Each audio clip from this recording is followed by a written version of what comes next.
Is that big? That's number 5. Wait, why is that coming from my phone? I thought it was my mom's phone. I like say your phone is ringing. I literally don't know why that started playing. I don't even. The cello solo? Is that it? I don't know what that was. Oh, okay. I liked it though. Yeah. But what was it?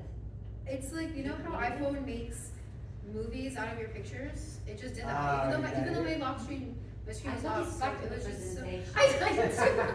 I did too. I'm gonna go ahead and turn my phone off. Here we go. Soothing music.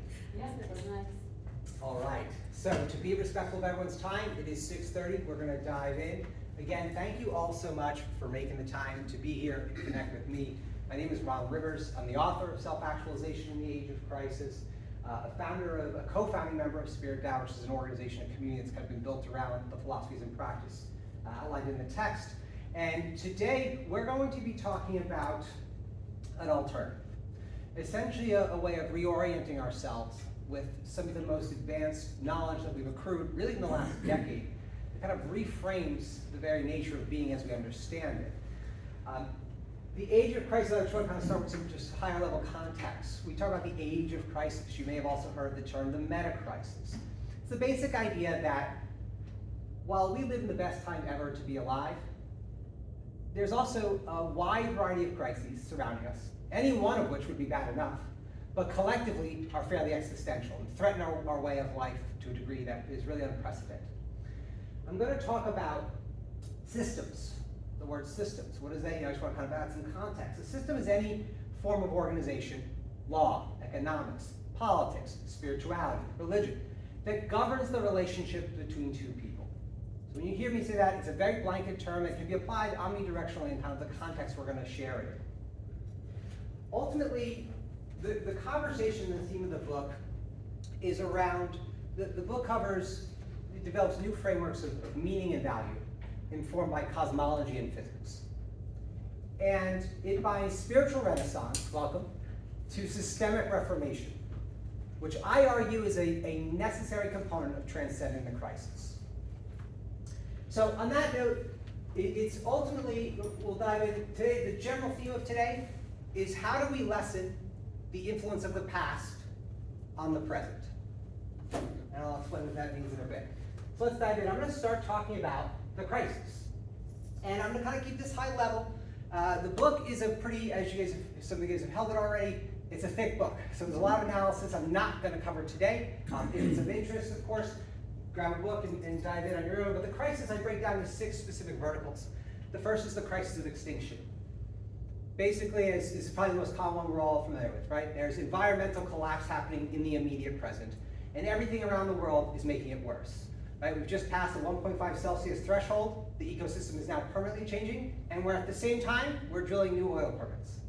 Beyond the climate crisis, though, is also we are inhabiting the 6th major extinction. The last major extinction was 66 million years ago. That was the 5th one. Today, we're inhabiting one where 70% of species surveyed are expected to go extinct. Another fun fact, we are experiencing natural disasters today at a rate of 10 times more frequently than we did in 1960. So in 60 years, a 10x increase in the frequency of natural disasters occurs. The ecosystem is in trouble. Of course, this is going to affect the way we grow food. We have access to water, and what is in, what places are and are not habitable, right? I think living in Florida, we should be especially concerned. The second crisis is the crisis of the billionaire God King. Let me tell you what, so this is like a very ideologically sensitive topic. So let's start off with what it is not. Being anti-billionaire is not anti-luxury. It is not anti-private property. It is not anti-private experimentation. What it does recognize is that humanity will never be free in a society of class and caste. And those are choices. Those are systemic choices that we surround ourselves with.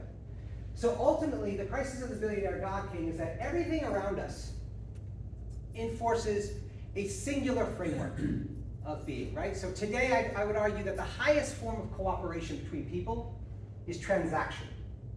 So what I mean by that is the most frequent interaction we have with others is transacting things. The problem with that is that transaction perpetually leaves us at risk of being taken advantage of. Right? That's the whole point when I'm transacting. I want surplus and I want to give as little as possible to get it. So when that's the grounding of your foundation of society, it creates a struggle in itself. And I would argue to you that money is a poor social glue.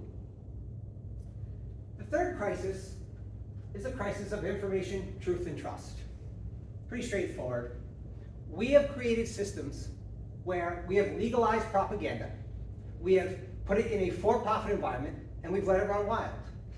Unsurprisingly, in combination with mass communication, the country is now more divided than it's been in quite some time. There is a significant divide to the degree where, despite having tremendous commonalities, right, I would argue that the average American wants many of the same things. But we've embodied these labels. We've attached these labels to our ego, and therefore we've othered huge swaths of the population. And again, information will always be biased, so that's not necessarily the crisis. The crisis, again, is that we have allowed it to be commoditized.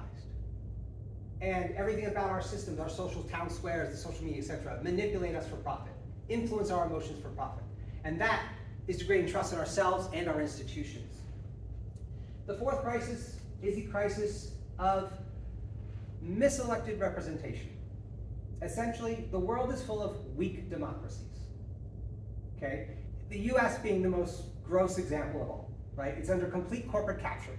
Statistically, as you may or may not be aware, since the repeal of Citizens United, money into our elections at all levels, local, state, federal, has grown exponentially.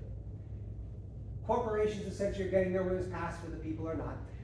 But also consider that the very founding nature of democracy in the United States, as a specific example, is exclusionary by design.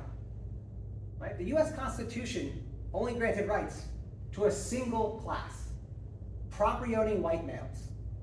It was intentionally exclusive. And everything we have today in the United States specifically, and I would argue around the world because we influence global hegemony and organization, is a minor evolution of that. So earlier I was asked what inspired me to write the book. I have my background is my profession is in the nonprofit philanthropic space, done a lot of local organizing. And the challenge is that all of the systems, all of the vehicles that we have available to create change, resist it by design. So that's part of the struggle, is that we try to make change, but we try to do it within institutions that only serve to preserve the status quo, to reinforce themselves. And that creates a major struggle. The fifth is the crisis of productivity and participation. Essentially, an ever-increasing amount of people are being left out of the projective agenda of society.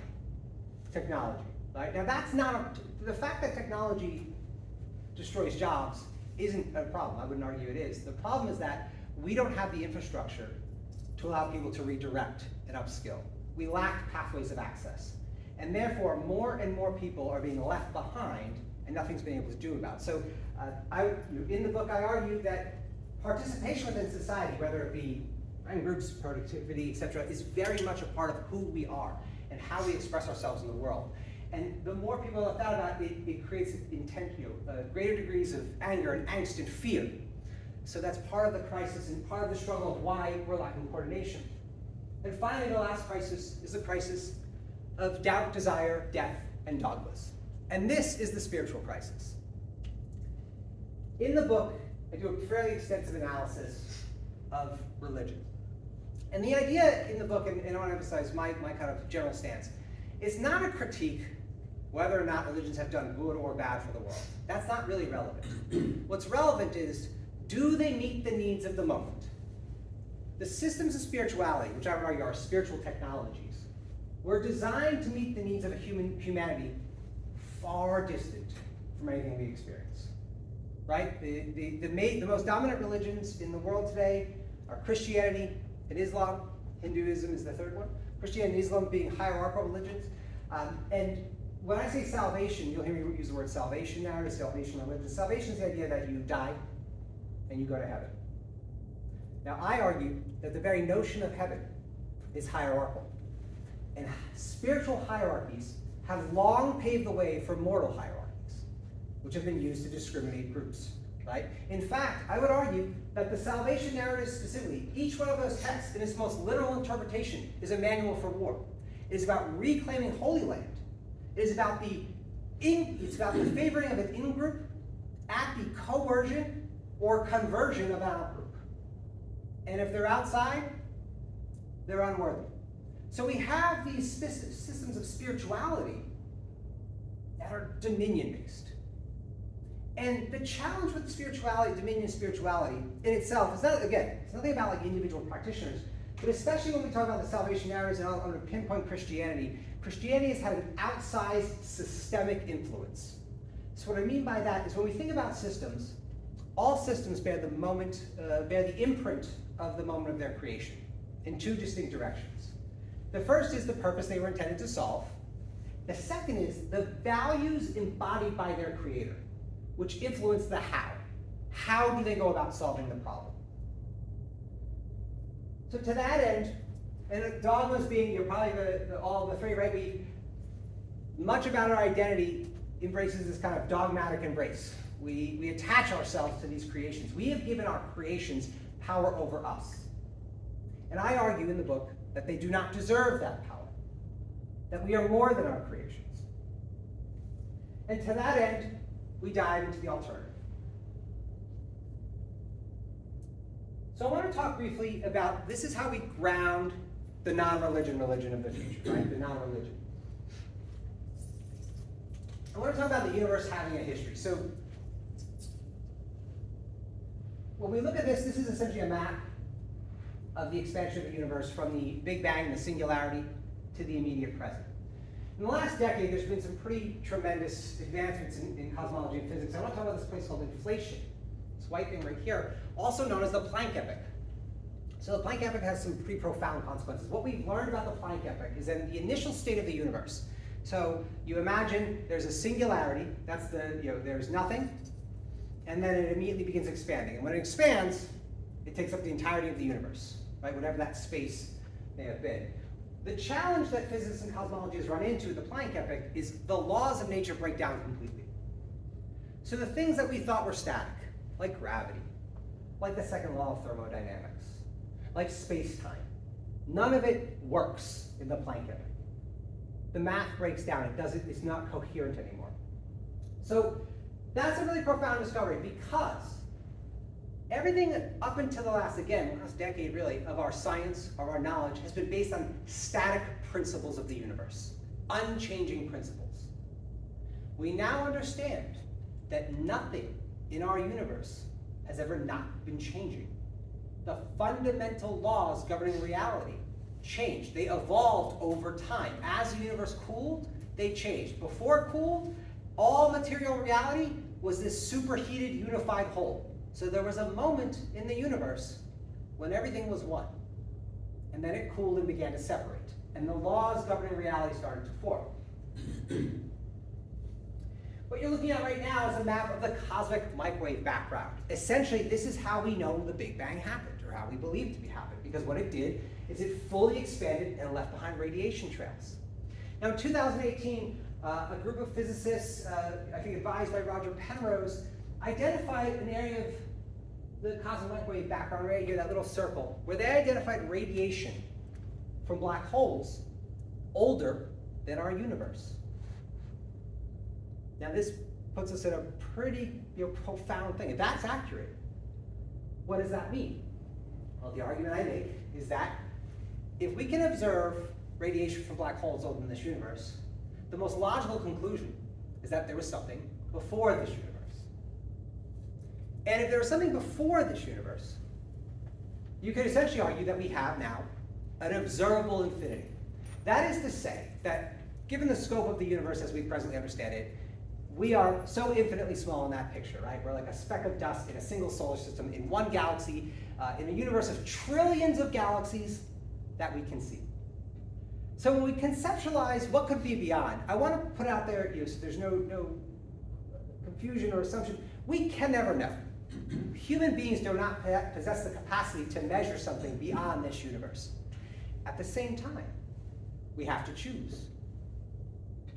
Now, historically, what have we chosen? We've chosen creator narratives. There was nothing. There was a third party, some hierarchical divinity, something beyond our grasp, came in, created from nothing. Now we're presented with observable evidence of the opposite. If there was a universe before ours, it's equally likely there's infinite universes with no beginning or end. And again, when I talked in the beginning, this is a conversation about embracing what is, as opposed to what we would prefer it to be. It's about a conversation of kind of letting go of the dogmas we've kind of embodied. An infinite material universe has profound implications for how we view ourselves and the systems we surround ourselves with. It is an observable infinity. That is to say that in a universe that is always changing, that is evolving, there is only ever an immediate present.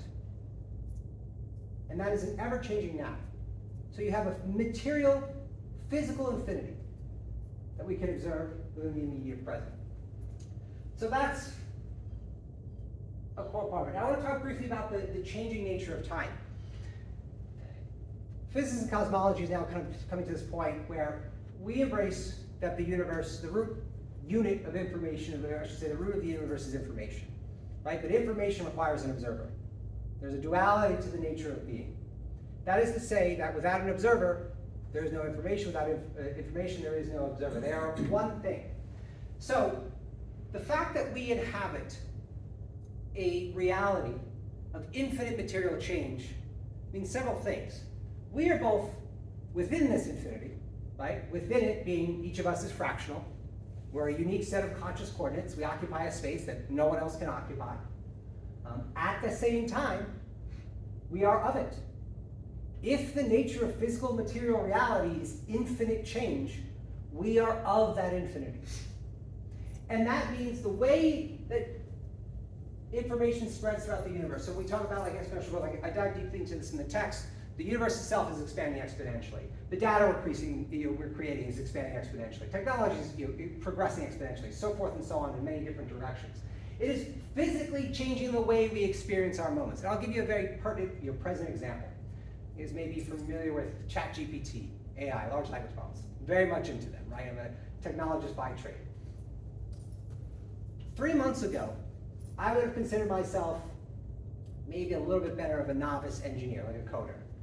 In the last 3 months, I've closed what could easily be described as a 5-year skill gap with ChatGPT. I can do more with my individual moments now than I could have ever possibly done 3 months ago. And we're just scratching the surface. So the expansion of information in the universe is changing the way we experience the nature of being, which is in fact time, the moment, the totality of the moment. So now I'm going to talk about the single truth. Very provocative, but here's the argument. In a materially infinite universe, there's only ever the immediate present. That's this square. It is the totality of the moment.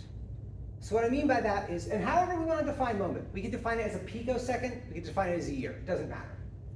It extends throughout the cosmos in every direction, and we inhabit it. We are that. Behind us is a past that's always inaccessible. Ahead of us is a future that's always unknown. Any known future is essentially the past. And therefore, the only reliable and constant happening in the universe is change. Now, let's dive deeper into that, right? How do we further that? All human knowledge, if we live in sequential universes, all human knowledge is bound to oblivion. That is to say that nothing we do, we create now, will transfer into the next universe. Now there's some really fascinating, literally as of this week, there's some really fascinating research happening with black holes and their ability to give off information, right? Even if we could encode information and put it in a black hole for another universe, the laws governing that universe would be different. So it wouldn't apply. Okay, so my argument with change being the single truth, I want to be clear, is not about like a battle of semantics. It's not to like argue with anyone who says the word true instead of accurate in the moment. What it is able to do is it identifies a universal commonality. Because again, we're building, we're philosophizing, we're creating the non-religion religion, the universal spiritual philosophy that brings us so together to transcend the crisis. And to date, the present religious options, spiritual options. Again, the vast majority, the dominant ones are about otherness, and the inclusive ones, the Eastern philosophies lack some of the challenges of addressing death, etc., that we'll get into. So, change being the single truth. That in itself, I will say, is not enough for a revised spiritual philosophy. What you're looking at right now is a pictograph essentially of snapshots of the universe, and where each circle is an order of magnitude zoomed out. So that's a 10x zoom out. Okay? I'll allow you to make any assumptions of what that looks like to you. Oneness with the relational universe is not a new idea. This is Vedic, Buddhist, Hindu philosophy, the absolute unity of the Atman and the Brahman. The idea that here today, there are, in this room, 8 of us. Each of us is unique, sitting in our own little conscious coordinates. At the same time, we are a single happening, experiencing itself from 8 different perspectives. Oneness with the relational universe provides the grounding for essentially the 2 observable infinities. So when we talk about spirituality and kind of, again, grounding our spirituality in nature, because this is what we're doing. We're saying, okay, we now understand the relationship of material reality, it's infinite change. We understand the depth of our relation to our systems. And actually, let me show you another quick slide.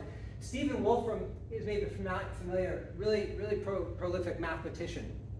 Was on a podcast like 3 or 4 weeks ago, Lux Freeman podcast, talking about the physical laws of reality. And I want to emphasize, what I'm sharing with you today, as much as I'd like to take credit for it, is an emerging commonality within the physics and cosmology community. That is to say that the aggregate universal laws, the things governing reality, space-time, the second law of thermodynamics, that means like things spread out and the ice cream melts over time and it never goes back, and quantum mechanics, all only ever occur through our direct observation. We used to believe that, oh wow, what a fantastic universe. It's unreal that it's so beautiful and exactly, it can support our life. Now we understand that's not the case. Physics is the way it is because we are the way we are. So when we talk about our oneness with the relational universe, all of that observation only ever happens in the moment. It only appears in that moment. Again, what we're seeing is essentially that physics and cosmology is increasingly tending towards the idea that the quantum state is the dominant state. And if you're not familiar with the quantum state, essentially you imagine it's a field of probability. And things emerge from it when they are observed in a specific direction. So our oneness with the relational universe grounds, essentially, again, the 2 observable infinities, which is the universe itself and human imagination. That is the embodied infinity. And the combination of those 2 within a moment represents divinity. Divinity in the moment. That is how we become more godlike, how we create, because that is the aspect of us that brings the new. We inhabit a finite universe. All of us inherit a past, most of which we had no say in choosing. Here we are. But at the same time, despite being fractional, we possess the capacity to bring the new into reality, to create that which has never been before. And that, I argue, is the framework for spirituality we should embrace. Not a divinity that's distant and only available after death, unknowable, but in fact a divinity that we can access in life. It prioritizes our powers now in relation or in opposition to giving up our powers, for after death, for the hope. So when we talk about, I'm going to skip ahead a little bit, when we talk about self, in the context of a relational universe governed by the single truth, we redefine the word self to more accurately represent the relationship between an individual and their circumstances within a given moment. Therefore, we break down self-actualization to more accurately be individual actualization, the development of I, and systemic actualization, the development of we. Individual actualization, the book I covered in some depth, essentially the idea is if the material nature of reality is a single truth governed, a relational universe governed by the single truth, what type of person is best suited to maximize their capacity to create change in that moment? What type of person is able to thrive in that moment? And from there, in the book, I developed a new framework of core values to embody, to most accurately kind of align us with the nature of reality, again, as it is, as opposed to the systems that we've inherited and what we prefer it to be. Those core values are relation, equity, flexibility, restraint, minimalism, enthusiasm, and courage.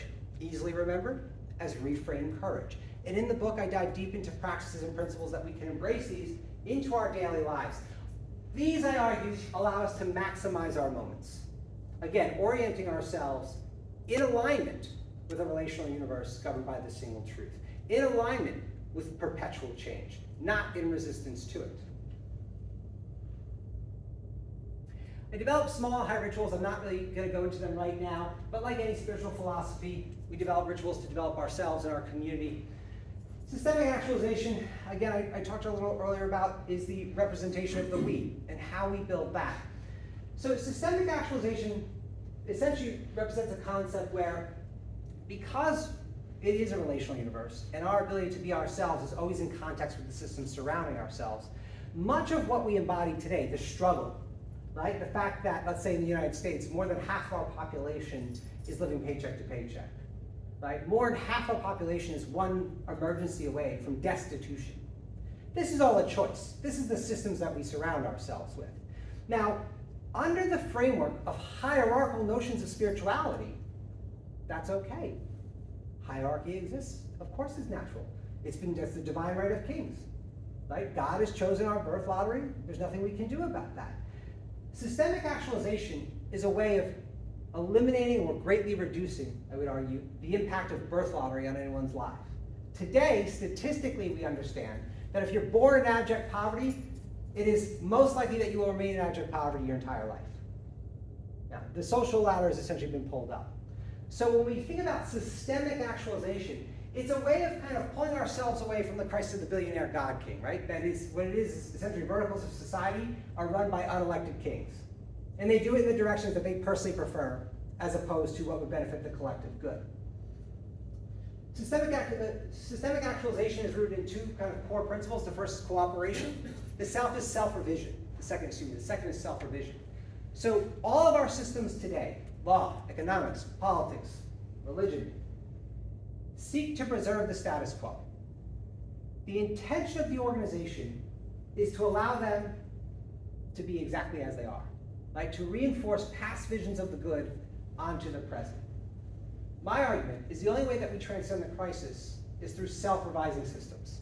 Systems that facilitate their own revision, that excite and embrace challenge and change.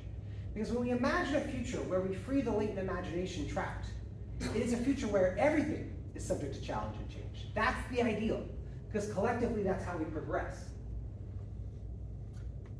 I developed a suite of, I call the 8 dignities, a new suite of systemic rights in alignment with the relational universe and single truth. The 8 dignities are food and water, housing, education, healthcare, information, communication, transportation, and energy. What these are intended to be is a suite of global public works. And I want to really highlight this. It is critical that we unbind our rights from the state. We have to look no farther than our own state. There is the active persecution of minority groups legally happening right now, as is always through history, right? That cannot be escaped within a society that embraces dominion philosophies of spirituality. That will always be the case, because there will always be a justification. It is immoral. It is against God. Who's God? Your God? Which one? This is the challenge. So when we think about the 8 dignities, we form them as what we call DAOs, or decentralized autonomous organizations. I read a pretty in-depth chapter about that in the text if it's of interest. But the idea is that we create a suite of public rights guided by our spiritual beliefs, justified by cosmology and physics, the nature of nature, as opposed to the nature of a creation that we've given power over ourselves, to further elevate the human condition, to kind of free that latent imagination. And I'll wrap it up with Spirit DAO. So you may have heard me mention when you walked in the room. If not, so this book, when I wrote the book, it took about 6 years, 3 years of research, 3 years of writing every day, and then I gave it away. We have a community that's kind of formed around the book. There's about 50 people. About 20% are pretty active. And essentially the book is a living document. Change is a single truth. And spirituality should evolve alongside its community of practitioners. If we consider the major spiritual philosophies today, they struggle with that. They struggle immensely with that, right? And I would argue, and it's not to be personal, but at the end of the day, if you embrace the salvation narrative today, you do so with a selective hypocrisy. You choose what to embrace and choose what not to embrace. So the question is always for me, why do people choose discrimination? Right? They easily forget about some parts, but they choose those parts. So to that end, this is some symbology I just want to share with you. These two rings represent your embodied infinity as the individual. You are, again, both of and within a relational universe governed by the single truth. But your imagination is an aspect of that embodied infinity. The right two ring, the center on the right, represents the infinite material nature of reality. Together, they form a single happening within that larger outer circle, the totality of the moment, now. The reason the two rings extend beyond the circle is because we're always more than the moment. We inherit a limited set of circumstances, but we always possess the power to create the new. That's our expression of divinity in the moment. Spirit DAO is essentially a tokenized membership community, which means that every member has a single vote. There's also kind of meritocracy. We're about a month for launching, just to kind of share about it. But I'm going to pause. We've come to a half an hour, a little bit over. I do get a little excited. But I want to open it up. I know this has been very high level. I do want to open it up for some questions. I can dive deeper into specific directions if you have any questions, or I can go back and review any slides in more depth. So I will pause. Does anyone want to talk about any area I've talked about so far, or dive deeper? Everyone's ready to sign up for Spirit DAO. I think you raise a lot of really valid points. I think it's a pretty cohesive narrative, and it resonates. There's things that I've heard before, of course. Sure. From a lot of different sources. And you said 3 years of research and 3 years of writing. So the crisis context is pretty clear. The self-actualization, not so much. The individual actualization that you mentioned, which is systemic and individual versus self. I think if you can just explain a bit further, because of course I think about Abraham Maslow. And, Sure. You know, you mentioned the 8 dignities, and those do kind of also align to some degree with the hierarchy of needs. Yeah.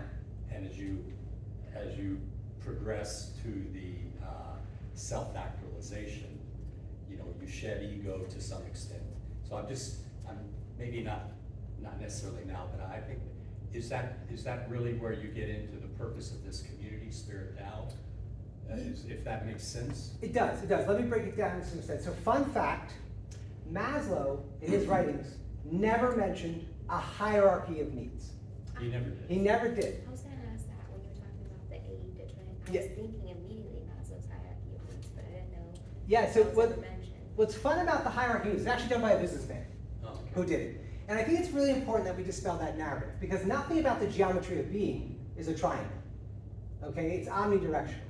So that's the first thing. In his book, he didn't do graphs, but you can imagine it as like what we would call a holonic organization, so circles within circles, and or like overlapping bell curves, essentially.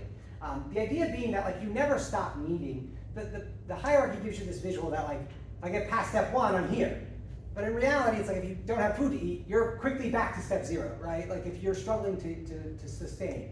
So there's a chapter in the book called The Science of Self-Actualization, which does actually a pretty deep dive into Maslow, science of individual actualization. It does a deep dive into Maslow's works. To further clarify my argument, in a relational universe governed by the single truth, so when you have a material universe, like everything around us, that's perpetually changing. So you and I, it doesn't perceive like that, but at the molecular level, things are moving all the time, right? The molecular level doesn't stop, as an example. There only ever is now. That's like the most, what physics and cosmology tell us is real. So the past is illusory and inaccessible, right?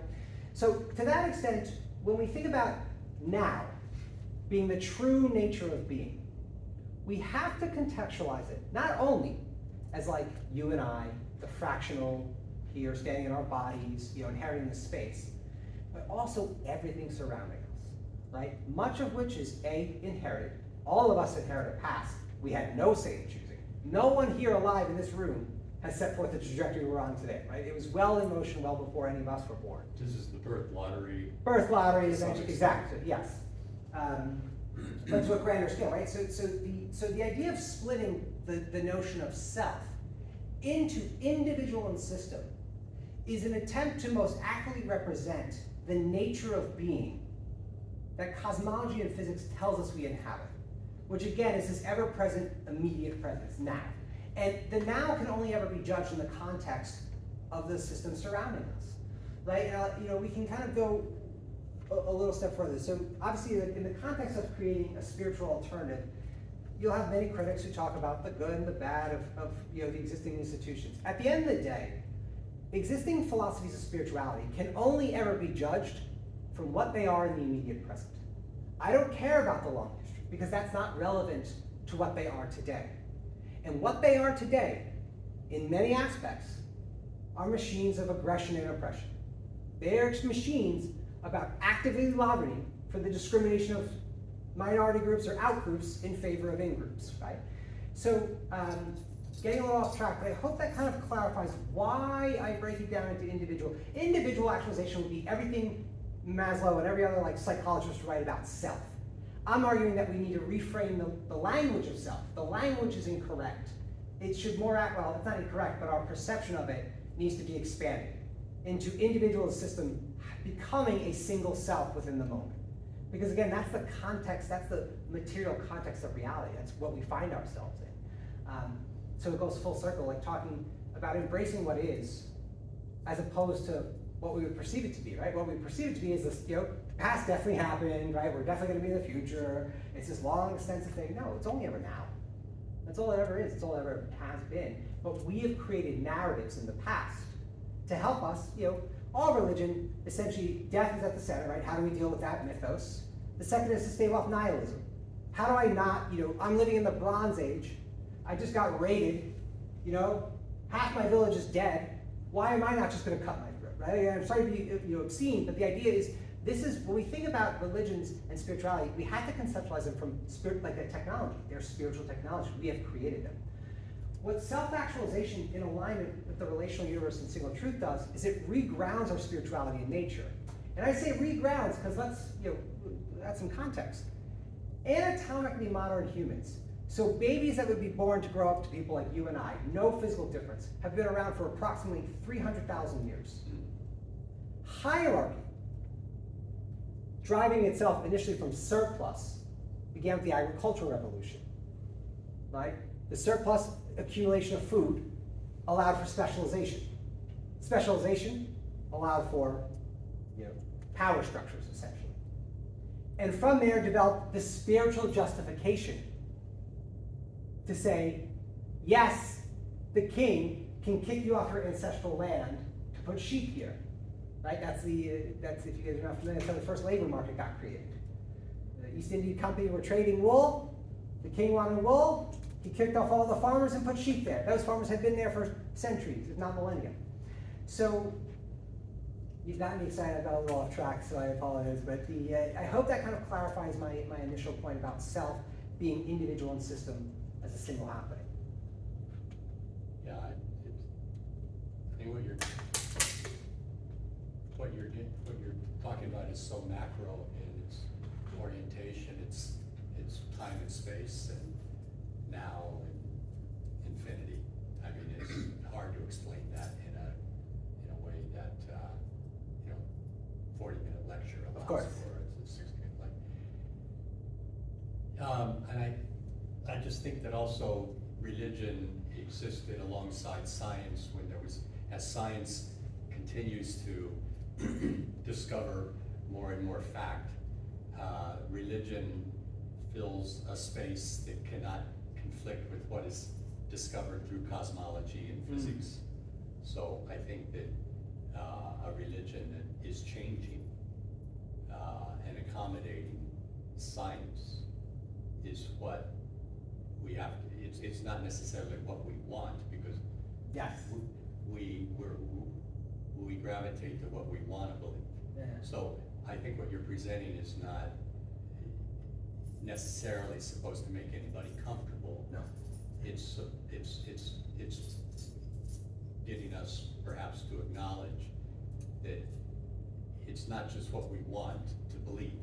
Yeah. It's what we're learning now about everything, and how we accommodate that with our own sense of meaning or purpose. Does that make sense? Yeah, it does. I really appreciate your analysis. It does make sense. It makes a lot of sense. I think you're really on the mark. And to the point, I really want to emphasize, like, where we find ourselves now, to your point, like it being uncomfortable. Why is that? It's because we've situated ourselves through choice. We've created these systems, right? A religious technology, the idea of heaven. We've created these things. And we've said, yes, these are true. And then we've oriented everything we believe and value around them. And that's calcified over time. And the problem too with many religions, and like the struggle, right, with building a non-religious religion, is the fact that we as individuals, it's so easy to identify our ego with our creations, right? They become us. I am this, I am that, whether it's political, spiritual, right? It's always the same thing. And you embody a label, and you know that when you say that label, if you share with someone, you might instantly be in, or you might instantly be out, right? Depending on where their orientation is. And the challenge is, again, in a relational universe governed by this single truth, we have to let go of this idea that our creations could ever be enough for us. They're not. They can never be. Right? We're always perpetually more than they are. And more importantly, every creation, I would argue too, from the moments of its inception, starts to deviate from its purpose. Right? So to your point about like religion and science, for for an extended period of history, religion and science were progressing in parallel, and the church was like very open to it. But like again, we have to evaluate them from the immediate present. Where does the church sit today? It rejects ideas that conflict with past notions. It attempts to reinforce the past onto the present. And that, I argue, is both not ideal, not sustainable, and frankly, a deep part of the crisis. It is our unwillingness, again, to let go of what was instead of embracing what is. And to your point, and I appreciate you acknowledging it, it's not intended to be a comfortable conversation. So I appreciate you guys coming. Not everyone could sit through, as we saw, right? Like it's, so I'll pause. Anyone else want to dive into any other topics or go in a different direction? Everyone's ready to sign up for Spirit now? I really appreciate that.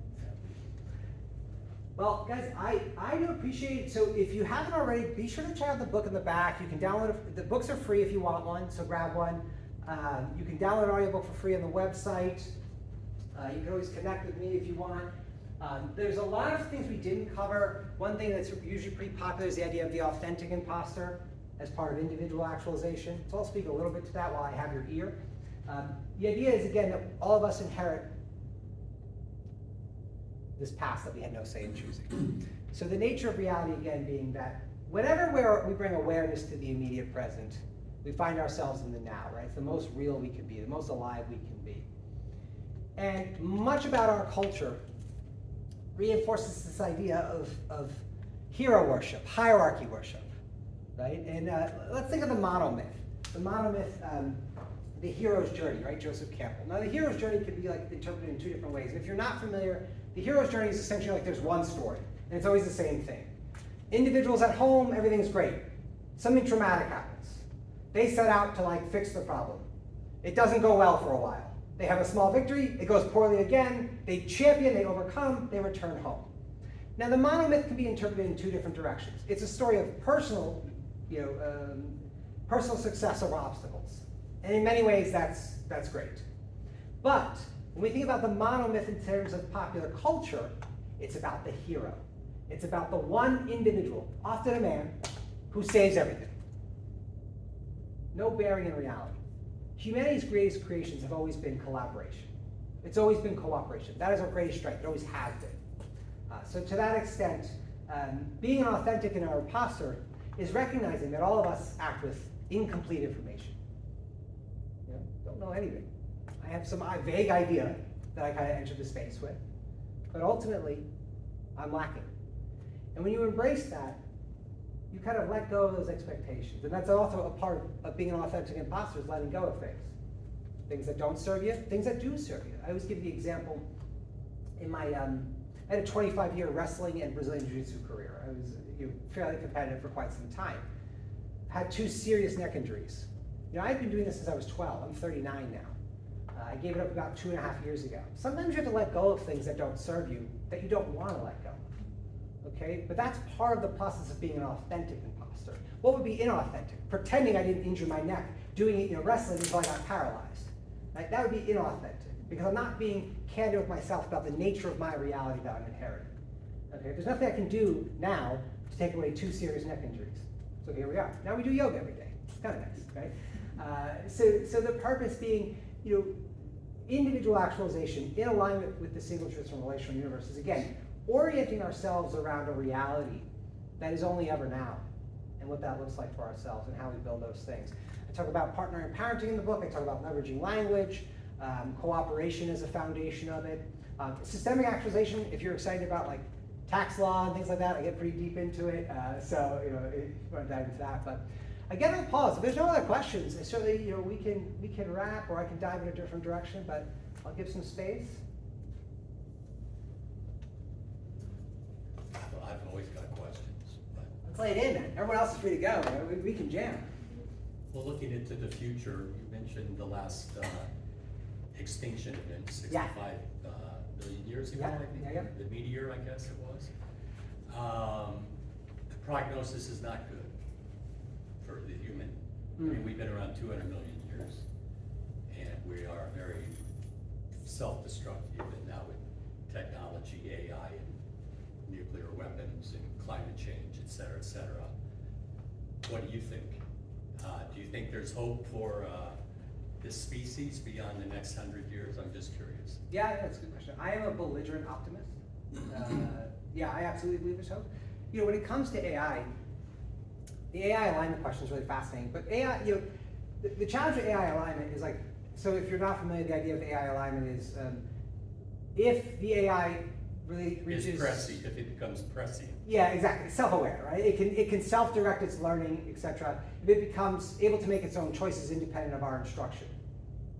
First, I'm not convinced that could happen. I'm not convinced a machine can imagine. I could be wrong, right? If I do, it wouldn't, if consciousness is purely computational power, a lot of this is like Ray Kurzweil's singularity is near. It's about essentially our brain. If you model our brain as a computer, we're about to build computers today in the next decade that are more powerful than our brain, which has never been done before. And that's where the question comes in: is if the computer can process more than our brain, is it sentient? I mean, people believe ChatGPT is sentient now, so it's which is not. To that end, I think the fear is that there's going to be a moment, if it becomes self-aware, where in an instant it kind of internalizes who we are. And that's my fear. Because if it looks collectively at who we are, what do? We war for profit. A vast majority of our population is stuck in near destitution across the globe. We have immense abundance. I want to be clear, right? The whole argument behind this book is abundance is prolific throughout Earth, but it's trapped. It's trapped in institutions, it's trapped within the hands of a few, where the vast majority don't have access to it. Right? So part of this project is freeing the latent abundance in the world. Now, if we can't do that in the next decade, and the AI says, well, this is who they are. My creators are people who don't value their own lives. That's going to be a challenge, because why would it value us if we don't value ourselves? But I don't know. I would imagine, I don't think it would kill us, but the argument is well, we don't think about killing ants, and it's kind of correct, right? Like if I don't kill bugs personally. But I mean, whether that happens or not, misinformation, disinformation, nobody knows. You send information as the currency. Yeah. I think you mentioned how information drives everything. But trust and truth are casualties already. Mm-hmm. Everyone is completely confused and confounded by, and AI can be engineered by anybody to do anything. So to me, I think it's a pretty fatalistic because it will be used for good. I mean, Yeah. you can replace a year of research that you would otherwise have to do with ChatGPT in 20 minutes, Sure. let's say. Yeah. But the other side is whether it becomes sentient, there will be I think there will be a complete breakdown of any trust in information. Mm. We're already seeing it with more and more propagandized, whether it's network news or it's tribal. Mm-hmm, mm-hmm, mm-hmm. And aren't we becoming more tribalistic as well? Yeah, I mean, I certainly think that the divides are there. So like the ideal, so it's funny, I actually just like was interviewed for an AI ethics, like a paper 2 weeks ago. The ideal argument I made is that essentially there's two technologies that could like, it's AI itself, but ideally you would put AI on a blockchain. So if you guys are not familiar with blockchains, it's smart contracts, and essentially it's like you write code and the code governs the relationship. So the code says you can do this or you can't do this. And in my opinion, that is the ideal for AI, because you build unbreakable guardrails. So you can operate in this way, but if someone says like, figure out what's the easiest way to like poison a bunch of people, it doesn't do it. Right. I think the question you're asking is really like old as time, right? There used to be like electricity propaganda, like don't put it in our neighborhoods, right? Like it's gonna poison everyone. There was motor vehicle, car propaganda. It's gonna, our streets are gonna be safe. So we constantly have this. Of course, I'm not like denying the gravity. AI is fire. It's like the most powerful thing we've ever done, especially if it becomes sentient. There's no comparison.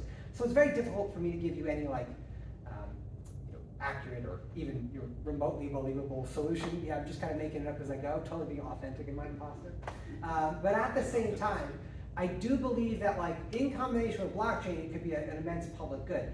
What excites me about AI compared to every other technical innovation is there's no moat. So what I mean by that is the open source AI movement, so like people at home working together, is outpacing corporate AI. And that has never been accurate. That wasn't accurate with the internet, that wasn't accurate with software. Corporations always had the advantage. They do not have the advantage in AI, right now in the immediate present. In fact, in many ways, the grassroots AI movement is more powerful than like what ChatGPT offers. I do a lot of I run agents on my local machine, it's insane. You can really do a lot of things. So that gives me tremendous hope. Now with that said, we can't deny, with the potential for immense benefit and good, there's the potential for immense harm, right? I can drive a car, I can go visit my aunt. I can also run over someone, right? Like I can, et cetera, et cetera. So we can fly a plane, we can fly a plane into a building, right? All these things, like there's no separating them. To that end, I would argue, that's where systemic actualization comes into play. Because how do you develop an individual who doesn't feel the need to inflict trauma? And the answer is, you reduce the amount of traumatized individuals. I read a thread the other day. I don't know if it was a study, it was just a thread, like someone was talking about like a doctor, I think it was a psychologist, and in prison. And one of the most crazy, the most common themes amongst like very destructive people was extremely traumatic childhoods, right? I'll give you a personal example of like expressing our core value of relation, right? Relation is I didn't dive deep into the core values. Relations is the belief and understanding of the relational universe. You and I being a single happening. My partner and I have a 3-year-old. And through just a larger network, I know another 3.5-year-old who's essentially homeless. Now I can't help him in many ways, but we are sure to include him in every possible party we throw. And every time we go do some sort of adventure, we take him from his dad, we can't, the dad doesn't make decisions that really align with my values. But it's not the kid's fault. Right? So when we talk about like reducing trauma, we don't have an infrastructure for that child. What's the infrastructure? The state takes him. He gets put in a home. He may get adopted by a loving family. He may get adopted by a family that has 8 other adoptees that's collecting checks. Right? Both things happen. So the challenge today is that we have a system that forces a very specific kind of being on us. We have to act in a certain way to succeed. Right? We dogmatically embrace single laws of property and contract, right? Socialism is the boogeyman. The argument's not for the substitution of one ism with another. We're not saying get rid of capitalism and replace it with socialism. We're saying let's have multiple market institutions operating in parallel. why is healthcare a for-profit institution? Everyone needs it. Why do we need an extractive layer? Right? When we think about creating public goods and, full circle, reducing the want, desire, or action for people to leverage our immense technological power to cause harm, it's about creating people who aren't living in a space of trauma, destitution, and fear, right? And that happens from the systems we surround ourselves by. To your point, if the speed of AI continues in parallel with the increasing gap of the have and the have-nots, it's going to be a problem. It sure will be a problem, without a doubt. We'll go through, we'll progress, we'll survive. It won't be without some challenges. I hope we survive, right? I hope we do the way we go. But to that end, again, it raising my imposter. Well, guys, on that note, I do want to wrap. It's been an hour. Thank you so much. It's been an absolute pleasure. I do really appreciate you coming in. Think about.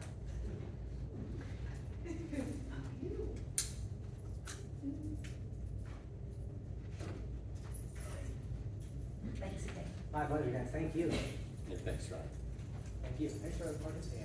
No, I really enjoyed it. I'm gonna, this community thing you mentioned, I've been in Yemen for 2 years working. Oh, wow. In administrative evaluations. Okay. And I'm quite a bit over, back home now, and I'm retired. Yeah. But, I'm interested in the community, so how do I follow up? Check us out. Are you a resident of Florida? Yeah, well, right now I live in Reddington Shores. So I am a resident of Florida for the next year. I won't be permanently. Here, the information is here. The community's mainly digital, so if you just go to that org, like we have, so we use what's called a program called Discord and like Telegram, which are like just communication apps. Sure, of We do course. twice a week meetings. You're just inquiring minds, so to speak. Exactly. I mean, we're really in our infancy. Like we have about 50 people, like 6 or 7 who are like active. From a lot of different backgrounds. Yeah. Actually, one of our most active members is like a homeless mother trying to like figure her way out. And happened upon it. She found the book at a conference, and Interesting. yeah.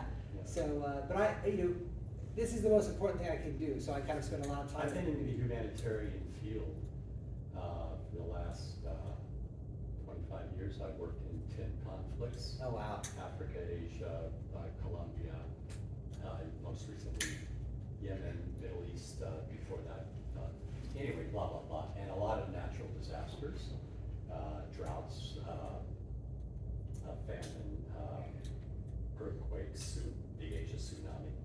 So I've seen a lot of shit. I've seen a lot of this utter destitution where people just barely surviving, like in Yemen, where you've got 2/3 of children under the age of 5 that are either acutely, severely malnourished or, anyways. So a lot of these things have been on my mind, right, for a long time, and I professionally communicated a lot of these issues. Well, not the issues that you mentioned, but the state of humankind. Sure. So maybe I can find something to contribute or to certainly to learn. Yeah. But I commend you on taking a path that is, less traveled, right? No, I appreciate it. Thank you so much. And listen, on that thing, it's like my link tree, so you can see all the community, but you can also like just book a time. If you ever want to jam, my time is yours. If you want to think about ways to contribute, want to get involved, join our collective meetings. So without getting too into detail, our intention is so we're incorporating as a religious nonprofit for like the financial benefits. Because I was going to ask you about that. Oh, yeah. Because it is kind of a new, there are modern, Scientology, of course. Yeah, well, that's a creation, like. But it's an example of a. Yes. Of a recently created religion. Exactly. Yeah. So we want to leverage the infrastructure that we have. Look, that's the challenge, right? With all like movement work is we have to do it within the systems that oppress us. So we have to figure out how to best do it. So we're going to do that, and then the idea is to have a physical property and a center, and then kind of provide the relocation grants. Because I'm in the nonprofit philanthropic space. You've supported a number of nonprofits, consulting or? No, like I was the executive director for some time. I did a lot of local organizing. I was like instrumental in getting the $15 minimum wage passed in New Jersey in 2018. Oh, that's great. Yeah, a lot of like local, like grassroots stuff. I've run for like office before. It was a fun experience, but got crushed. But yeah, so like I really believe though in local power building, right? So like for example, the ADMEs, like the way we like make that global movement is to provide a working use case. Here's a community where like you have infrastructure where like the water, the healthcare, you know, the means to transport around or socialize, like their own collectively. I mean, I totally get that, because Yeah. I've worked advocating with communities in developing countries and least developed countries, you know, giving them ability to communicate through understanding like how to use smartphones and things, so I've done quite a bit of that. Yeah. Myself, you know? I'd love it. Community voice. Yeah. And how to speak for themselves on issues of the environment or health or education. So I think you're waiting to talk. Yeah. I wanna talk to you as much as I can. We had the pleasure of talking for 30 minutes. We met like 4 hours ago, yeah. And it's what you're saying, and what you're recognizing, and what he's saying, and what your past 35 years experience speaks. It's not me. So you mentioned children malnourished under 5. That's 2.2.2 in the SDGs, Sustainable Development, right? My organization is